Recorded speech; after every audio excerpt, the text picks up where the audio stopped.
Well, Kimco this morning came out, strip mall company that I think is quite well run, saying, listen, we're actually going to do better without Sears. Barry Sternlicht said that himself. These Sears anchor is a completely depressing anchor to a mall. I'm sure that Simon would agree. Simon's very well run. So to kind of capitalism getting rid of Sears is good. Obviously, the 70,000 people who work there versus down from 300,000 when Eddie merged Kmart and Sears. Can I just point out, I know this is a very contrary view, but there was a 2-year period where Eddie's strategy worked.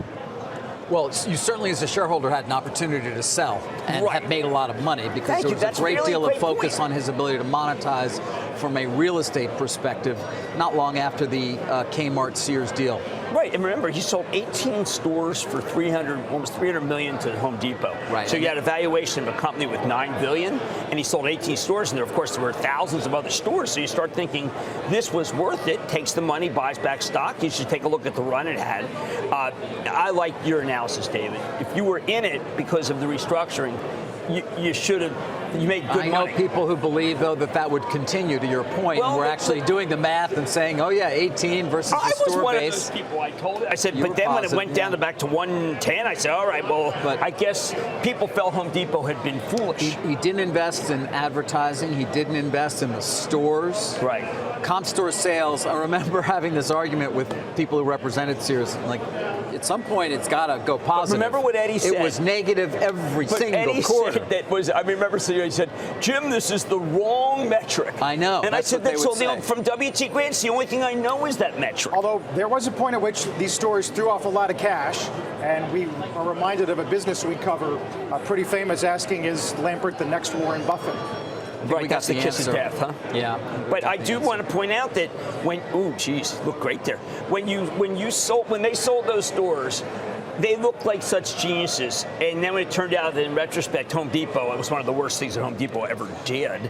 But you were able to put pencil to paper and think that Eddie had been really shrewd. Don't forget, he had turned around Kmart. I'm just pointing this out, that everybody thinks he was a total joker. No, but it has been downhill for a long time now, facing, of course, the headwinds of Amazon and the growth of online, although they were early in the internet, and then continued competition from Walmart and Target and everybody else. Some argue that QE was a victim, or Sears is the victim of QE, that it kept them alive much longer than creative destruction would have allowed. That's a really good point, and I know Eddie tried so many different ways to save the company. Now, a lot of people, if you read all the stories, people just say it was rapacious, and that he kept doing things that were bad for Sears.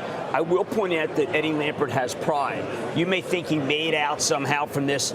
Eddie Lampert is a guy who likes to want to be a winner, and this was an L. And he's not just sitting there and being happy and, hey, I made all this money off of Sears. What he's saying, he had investors. Some of the investors were quite prominent, including the Treasury Secretary was on the board. Treasury Secretary, the Tisches, Bruce Berkowitz. Right. No, there have been plenty. The question now is, like Toys R Us, which had hoped, of course, to do a reorganization, is there the possibility that this will not succeed and you'll have to move to liquidation? Right, I think because don't forget, bankruptcy judges have a great deal of power here as well. That's a good point. Signing off on virtually everything that the company can do. That's a very good point. I do think that because you're so close to Christmas, I think they'll feel that maybe they get a boost and then they close it January 2nd.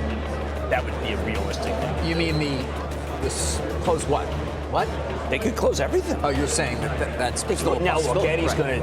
Eddie does not want that to happen because it's so embarrassing, and a lot of this is done because Eddie's embarrassed. Now that's not really a great reason to keep things alive, but he's mortified.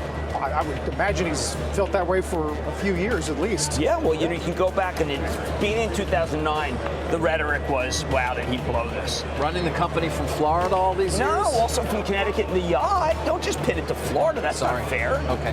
Hoffman Estates, he did go there once a year. Sears Tower, yeah, we remember it. I mean, it's very hard to run retail when you're on a yacht, particularly a retailer that is not for rich people. Kmart in particular, I used to go to Kmart and tell them, hey, listen, my Kmart's starting to look better. Thumbs up. A little anecdotal there.